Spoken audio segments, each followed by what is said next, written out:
ഓം നമോ നാരായണായ നമ. എല്ലാവർക്കും പ്രശാന്തി അസ്ട്രോ റിസർച്ചിൻ്റെ മറ്റൊരു വീഡിയോയിലേക്ക് സ്വാഗതം.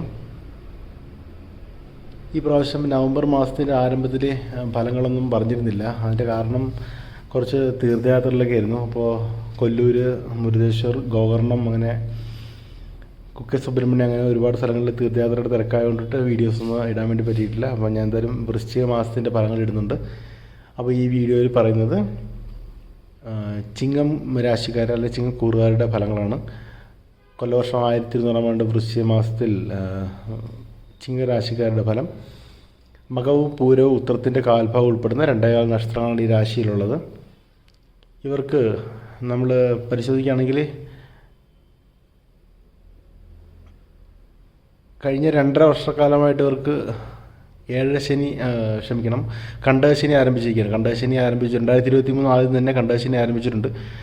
എങ്കിൽ പോലും 2023 ആരംഭിച്ചെങ്കിലും 2024 ഏപ്രിൽ വരെ വ്യാഴം ഭാഗ്യസ്ഥാനത്ത് നിന്നുകൊണ്ടിട്ട് ആ ദോഷം വരെ ബാധിച്ചിട്ടില്ല. പക്ഷേ അതിനുശേഷം 2024 ഈ ദോഷം ഇവരെ വ്യാഴത്തിൻ്റെ രാശിമാറ്റം 10 എന്ന ഭാവത്തിലേക്ക് ഭാഗ്യസ്ഥാനത്ത് നിന്ന് വ്യാഴത്തിൻ്റെ മാറ്റം വളരെയധികം ദോഷകരമായിട്ട് ബാധിച്ച ഒരു രാശിക്കാരാണ് ചിങ്ങം രാശിക്കാർ.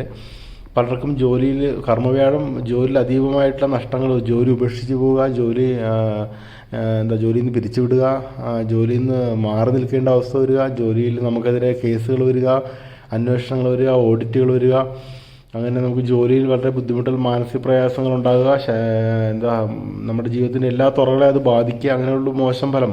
കാരണം കണ്ടകശനി ഉള്ള സമയത്താണ് ഈ ദോഷം വന്നതുകൊണ്ടാണ് ഇത്രയും കാഠിന്യം. പലർക്കും പിടിച്ചു നിൽക്കാൻ കഴിയാതെ വരിക, നമ്മുടെ ശരീരത്തിൻ്റെയും മനസ്സിൻ്റെയൊക്കെ ഓജസ്സും തേജസ്സൊക്കെ നഷ്ടപ്പെട്ട്, ഉറക്കമൊക്കെ നഷ്ടപ്പെട്ട് നമ്മൾ ആകപ്പാടെ ഒരു വല്ലാത്തൊരവസ്ഥയിൽ കൂടെ, മാനസിക സംഘർഷത്തിൽ കൂടെയും ടെൻഷനിൽ കൂടെയും പരിഭ്രാന്തി കൂടെ കടന്നു പോകുന്ന അവസ്ഥയിൽ കൂടെ ഈ വർഷം ഏപ്രിൽ മുതൽ ഈ രാശിക്കാർ കടന്നു പോയിരുന്നു. ഏതാണ്ട് എല്ലാവരും തന്നെ അത് ഒരു ഓഗസ്റ്റോടുകൂടിയൊക്കെ തന്നെ ശനിയുടെ വക്രം വന്ന് ഏകദേശം ജൂലൈ ആദ്യം തന്നെ ശനിയുടെ വക്രം ആരംഭിച്ചു. അപ്പോൾ ആ കണ്ടകശനി ദോഷം ഇല്ലാണ്ടായി പോയത് കൊണ്ടിട്ട് ഇവരൊന്ന് ആശ്വാസത്തിൻ്റെ കാലത്തിലൂടെ പോയിക്കൊണ്ടിരിക്കുകയാണ്. അങ്ങനെ ഇവർക്ക് അതിൻ്റെ തുടർച്ചയായിട്ട് ഇപ്പോൾ ഒക്ടോബർ 9 വ്യാഴം വക്രത്തെ പ്രാപിക്കുമ്പോൾ ആ കർമ്മവ്യാഴം എന്ന ദോഷത്തെ മാറിയിട്ട് ഭാഗ്യസ്ഥാനത്ത് നിൽക്കുന്ന വ്യാഴത്തിൻ്റെ ഫലമാണ് ചെയ്യുന്നത്. അങ്ങനെ ഒരു കാലത്തിലൂടെയാണ് പോയിക്കൊണ്ടിരിക്കുന്നത്. ഒരു രൂക്ഷമായ കാലം കഴിഞ്ഞ് ഒരു ആശ്വാസത്തിൻ്റെ കാലത്തിലൂടെയാണ് ഈ രാശിക്കാർ പോയിക്കൊണ്ടിരിക്കുന്നത്. എങ്കിൽ പോലും ഈ ഒരു വൃശ്ചിക മാസം ആരംഭിക്കുമ്പോൾ ഒരു മാറ്റം പ്രധാനമായിട്ട് വരുന്നത് ശനിയുടെ നേർഗതി ആരംഭിക്കുകയാണ്. അപ്പോൾ വക്രത്തിക്കുന്ന ശനി ഉള്ളപ്പോൾ ആ കണ്ടകശനി ദോഷം ഇല്ലായിരുന്നു. അപ്പോൾ നേർഗതിയിലേക്ക് ശനി ഈ മാസം 15 പ്രവേശിക്കുമ്പോൾ ആ കണ്ടകശനി ദോഷം തിരിച്ചു വരികയാണ്. എങ്കിൽ പോലും വ്യാഴത്തിൻ്റെ വക്രമുള്ള സ്ഥിതിക്ക് ഇവർക്ക് കാര്യമായിട്ടുള്ള പ്രതിസന്ധികൾക്കൊന്നും സാധ്യതയില്ല. അവർക്ക് ഒരു ചെറിയ രീതിയിലുള്ളൊരു ഗ്രോത്തോടുകൂടി തന്നെ മുമ്പോട്ട് പോകും. ചെറിയ താഴത്തോട്ട് ഇനി പല അവസ്ഥകളിലേക്ക് ഇവർ തീർച്ചയായിട്ടും പോവില്ല. അപ്പോൾ ഒരു ചെറിയൊരു വളർച്ചയോട്ട് തന്നെ ഇവർ മുമ്പോട്ട് പോകും. അപ്പോൾ നമുക്ക് ചിങ്ങം രാശിക്കാരുടെ വൃശ്ചിക മാസത്തെ ഫലങ്ങളൊന്ന് പരിശോധിക്കാം.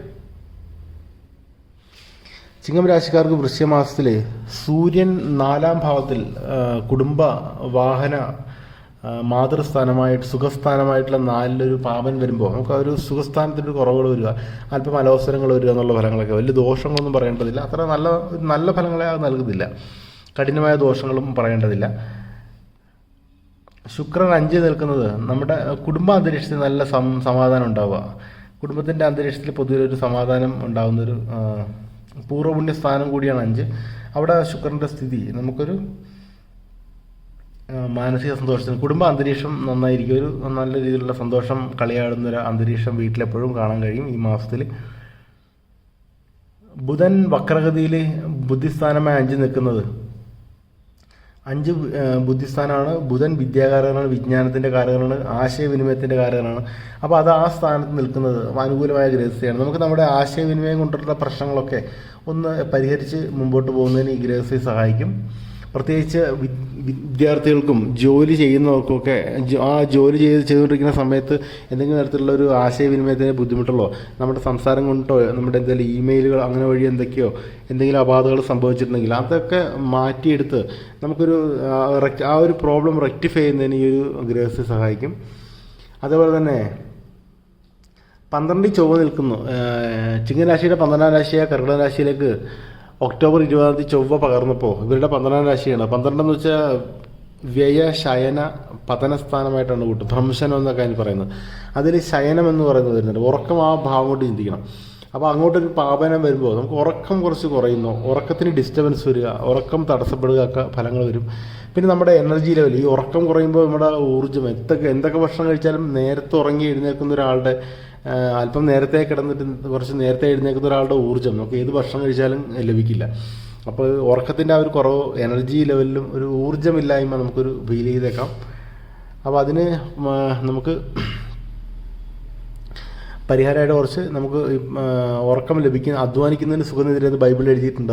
എന്ന് പറഞ്ഞതുപോലെ നമ്മൾ കുറച്ച് അധ്വാനിക്കുക, കുറച്ച് യോഗ അങ്ങനെയുള്ള മെഡിറ്റേഷൻ കാര്യങ്ങൾ ചെയ്യുക. ശാരീരിക അധ്വാനങ്ങൾ വർദ്ധിപ്പിക്കുമ്പോൾ ആ ഒരു പ്രശ്നത്തെ മറികടക്കാൻ വേണ്ടി കഴിയും.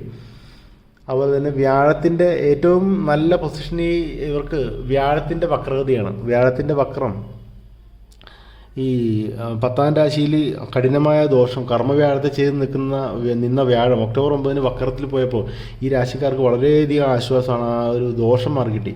അതായത് ആ ദോഷം ഇനി പറയേണ്ടതില്ല. ഇനിയിപ്പോൾ ചുരുങ്ങിയ സമയത്ത് ആ ദോഷം വരുള്ളൂ. ഇനിയിപ്പോൾ വന്നാൽ തന്നെ അത് കാര്യമായിട്ടില്ല താനും. അതുകൊണ്ടിട്ട് ആ ദോഷത്തിന് എന്നേക്കുമായിട്ട് അത് രക്ഷപ്പെട്ടത് തന്നെയാണ്. അപ്പോൾ കർമ്മവ്യാഴത്തിൽ ചെയ്യുന്നത് വ്യാഴത്തിൻ്റെ വക്രഗതി ആ പൂർവ്വരാശിയുടെ ഫലമാണ് നൽകുന്നത്. പൂർവ്വരാശി 10ാം രാശിയുടെ പിറകിൽ രാശി 9, ഭാഗ്യസ്ഥാനം പിതൃസ്ഥാനമൊക്കെ പുണ്യസ്ഥാനമൊക്കെ ആയിട്ടുള്ള 9ലാണ് വ്യാഴത്തിൻ്റെ ഫലം പറയേണ്ടത്. അതൊരു വളരെ നല്ല സ്ഥിതിയാണ്. അതുകൊണ്ട് എന്ത് ചെയ്താലും ഇവർക്ക് നല്ല രീതിയിലുള്ളൊരു സക്സസ് നേടിയെടുക്കുന്നതിന് ഈ ഒരു ഗ്രഹസ്ഥിതി കാരണമാകും. 2ാം ഭാവത്തിൽ ധനസ്ഥാനവും ധനവാക് സ്ഥാനവുമായിട്ടുള്ള 2ൽ, കുടുംബസ്ഥാനവുമായിട്ടുള്ള 2ൽ കേതു നിൽക്കുന്നത് ധനവരവിനെ വർദ്ധിപ്പിക്കും. നമുക്ക് ഏതെങ്കിലും ഒരു മാർഗത്തിൽ ധനം വരുന്നതിന് ഈ ഒരു ഗ്രഹസ്ഥിതി സഹായിക്കും.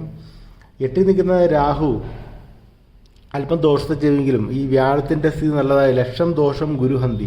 ഒരു ജാതത്തിൽ എന്തൊക്കെ ദോഷമുണ്ടെങ്കിൽ പോലും ഗുരുവിൻ്റെ അനുകൂല സ്ഥിതി ആ ദോഷങ്ങളെ ലക്ഷം ദോഷം ഉണ്ടെങ്കിൽ പോലും ഹനിക്കുമെന്നാണ് ആ പ്രമാണം പറയുന്നത്. അതുകൊണ്ട് വ്യാഴം അങ്ങനെ ഒരു നല്ല പ്രസാദത്തിൽ നിൽക്കുന്നത് കൊണ്ടിട്ട്, ഭാഗ്യസ്ഥാനത്ത് നിൽക്കുന്ന ഫലം വരുന്നത് കൊണ്ടിട്ട് ഈ രാഹുവിൻ്റെ ഉപദ്രവങ്ങൾ അധികം ഉണ്ടാവില്ല. ആയിട്ട് നിൽക്കുന്ന അതിനെക്കൊണ്ട് കാര്യമായ ദോഷങ്ങൾ ഉണ്ടാവില്ല.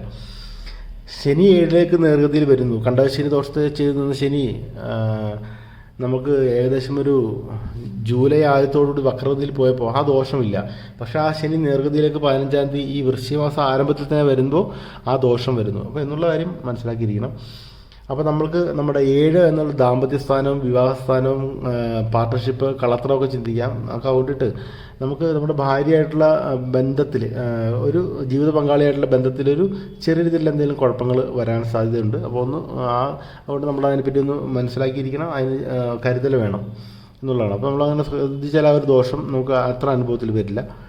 അപ്പോൾ ഇതിന് പൊതുവിലുള്ള ഫലങ്ങളെന്ന് വെച്ച് കഴിഞ്ഞാൽ ഈ കണ്ടകശനി ദോഷം ആരംഭിച്ചത് കൊണ്ടും വ്യാഴത്തിൻ്റെ ആ വക്രത്തിൻ്റെ ഗുണം നിലനിൽക്കുന്നതുകൊണ്ടിട്ടും ഇവർക്ക് ഫെബ്രുവരി 4 വരെ കടുത്ത പ്രതിസന്ധികൾക്കൊന്നും സാധ്യതയില്ല. ഒരു ചെറിയ കണ്ടകശനിയുടെ ഒരു അലോസരം അവർക്കുണ്ടാവും. പിന്നെ ആ 12ാം രാശിയിലേക്ക് ചൊവ്വ പകർന്നതിൻ്റെയും സൂര്യൻ്റെ 4ലെ സ്ഥിതിയെ കൊണ്ടിട്ട് ഒരു ചെറിയ രീതിയിലുള്ളൊരു ബുദ്ധിമുട്ട്. എന്നാലും കാര്യമായിട്ട് ഒരു ദോഷങ്ങളും പറയേണ്ടതില്ല. വ്യാഴത്തിൻ്റെ സ്ഥിതി അനുകൂലം, അതുപോലെ തന്നെ ബുധൻ്റെ സ്ഥിതി അനുകൂലം, ശുക്രൻ്റെ സ്ഥിതി അനുകൂലം, കേതുവിൻ്റെ അനുകൂലം. അപ്പോൾ അങ്ങനെയുള്ളൊരു സ്ഥിതി ആയതുകൊണ്ടിട്ട് കാര്യമായിട്ടുള്ള പ്രതിസന്ധികൾക്ക് സാധ്യതയില്ല. അപ്പോൾ ഇവർക്ക് ഒരു ചെയ്യേണ്ട കാര്യങ്ങളെന്ന് വെച്ച് കഴിഞ്ഞാൽ ഇവർ ശിവഭഗവാനെ പ്രീതിപ്പെടുത്തുന്നതാണ് ഇവർ ചെയ്യേണ്ടത്. ശിവൻ ക്ഷേത്രങ്ങളിൽ ശനിയാഴ്ചകളിൽ സന്ദർശിച്ച് ശനിയോ തിങ്കളോ സന്ദർശിച്ചിട്ട് ശിവപ്രീതികരമായിട്ടുള്ള ധാര, പിൻവിളക്ക്, കൂവളമാല എന്നീ വഴിപാടുകൾ നടത്തുന്നതും, അതുപോലെ തന്നെ ശാസ്താക്ഷേത്രത്തിൽ നീരാഞ്ജനം, എള്ളുകിഴി, നെയ്വിളക്ക് എന്നിവ സമർപ്പിക്കുന്നതും, ഹനുമാൻ പ്രീതിക്കായിട്ട് വെറ്റിലമാല, വടമാല എന്നിവ ശനിയാഴ്ചകൾ, ഈ ശാസ്താപ്രീതികരമായിട്ടുള്ള എല്ലാം തന്നെ ശനിയാഴ്ചകളിലാണ് ചെയ്യേണ്ടത്. ശിവപ്രീതികരവും ശനിയാഴ്ചയോ തിങ്കളാഴ്ചയോ ചെയ്യാവുന്നതാണ്. അപ്പോൾ ഇതാണ് ഇവർ പ്രധാനമായിട്ടും ചെയ്യേണ്ടത്. അപ്പോൾ ഇങ്ങനെ ചെയ്യുന്ന വഴി ഇവർക്ക് ഈ ഒരു പരീക്ഷണഘട്ടം എന്ന് പറയാൻ കഴിയില്ല. ഇവർക്ക് ഒരു ക്രമാനുഗതമായ വളർച്ച തന്നെ വരുന്നു. പക്ഷേ ഒരു കാര്യമായ ഒരു എടുത്തറിയുന്നൊരു വളർച്ചയല്ല, കുഴപ്പങ്ങളില്ലാത്തൊരവസ്ഥ, നമുക്ക് കാര്യങ്ങൾ നടന്നു പോകുന്നൊരവസ്ഥയിൽ തന്നെ തുടരും ഫെബ്രുവരി 4 തീയതി വരെ. അതുവരെ കാര്യമായിട്ടുള്ള ഒരു പ്രതിസന്ധികൾക്കും ഈ രാശിക്കാർക്ക് സാധ്യതയില്ല. എങ്കിൽ പോലും ഇവർ പ്രതീക്ഷിക്കുന്ന രീതിയിലുള്ളൊരു വലിയൊരു ഗ്രോത്തോ ഒന്നും തന്നെ പ്രതീക്ഷിക്കേണ്ടതില്ല. ഒരു ചെറിയ രീതിയിലുള്ളൊരു മോഡസ്റ്റായിട്ടൊരു ഗ്രോത്താണ് പ്രതീക്ഷിക്കേണ്ടത്. അപ്പോൾ ചിങ്ങം രാശിക്കാർക്ക് ഇതിൻ്റെ വരുന്ന ഒരു വ്യാഴത്തിൻ്റെ പകർച്ച സർവാഭീഷ്ട സ്ഥാനമായിട്ടുള്ള 11 ലാഭസ്ഥാനമായിട്ടുള്ള 11-ലേക്കാണ്. വ്യാഴത്തിൻ്റെ 12 വർഷത്തെ ഒരിക്കലാണ് രാശിയിലേക്ക് ആ ഒരു ഭാവത്തിലേക്ക് വരുന്നത്. വ്യാഴത്തിൻ്റെ 2, 5, 7, 9, 11 ഭാവങ്ങളിൽ ഏറ്റവും വിശേഷമായി പറയുന്നത് 11 എന്ന ഭാവമാണ്. അങ്ങോട്ടാണ് അടുത്ത വർഷം മെയ്യിൽ വ്യാഴം പകരുന്നത് എന്ന് മനസ്സിലാക്കിയിരിക്കണം. അപ്പോൾ നല്ല രീതിയിലുള്ള സമയങ്ങളൊക്കെ അനുകൂലതയിലേക്ക് വരുന്നുണ്ട്. ഇപ്പോൾ എന്തായാലും ഫെബ്രുവരി 4-ാം തീയതി വരെ ഈ രാശിക്കാർക്ക് കാര്യമായിട്ടുള്ള ഒരു പ്രസിദ്ധി എടുക്കാൻ സാധ്യതയില്ല. എങ്കിൽ പോലും അല്പം ചെറിയ രീതിയിലുള്ള അലോസരങ്ങൾ നമ്മുടെ ജീവിത പങ്കാളിയായിട്ടും അങ്ങനെ എന്തെങ്കിലുമൊക്കെ ചെറിയ രീതിയിലുള്ള അഭിപ്രായ വ്യത്യാസങ്ങളോ അങ്ങനെ എന്തെങ്കിലുമൊക്കെ സാധ്യതകളുണ്ട്. ഒരു കണ്ടശനിയുടേതായിട്ടുള്ള ചെറിയ ചെറിയ ബുദ്ധിമുട്ടുകളും കാര്യഷ്ടതകളൊക്കെ വരാം. അതിന് ആണ് ശിവപ്രീതികരവും ഹനുമൽ പ്രീതികരവുമായിട്ടുള്ള വഴിപാടുകളും ശാസ്താപ്രീതികരമുള്ള വഴിപാടുകളും പറഞ്ഞിരിക്കുന്നത്. അത് ചെയ്യുക, പ്രാർത്ഥനയോടെ മുമ്പോട്ട് പോവുക. അപ്പോൾ ഈ രാശിക്കാർക്ക് എല്ലാവിധത്തിലുള്ള ഐശ്വര്യവും ശ്രേയസ്സും ഒക്കെ ഭഗവാൻ നൽകട്ടെ എന്ന് പ്രാർത്ഥിക്കുന്നു, ആശംസിക്കുന്നു. നിങ്ങൾ ഇനിയും പ്രശാന്തി ആസ്ട്രോളജർ ചാനൽ സബ്സ്ക്രൈബ് ചെയ്തിട്ടില്ലെങ്കിൽ സബ്സ്ക്രൈബ് ചെയ്യുക. വീഡിയോസിന് നോട്ടിഫിക്കേഷൻ കിട്ടുന്നതിന് വേണ്ടിയിട്ട് ബെൽ ബട്ടൺ അമർത്തുക. നിങ്ങളുടെ സുഹൃത്തുക്കളും ഫാമിലിയൊക്കെ ഇട്ട് ഈ ചാനൽ ഷെയർ ചെയ്യുക. അപ്പോൾ എല്ലാവർക്കും നന്ദി, നമസ്കാരം.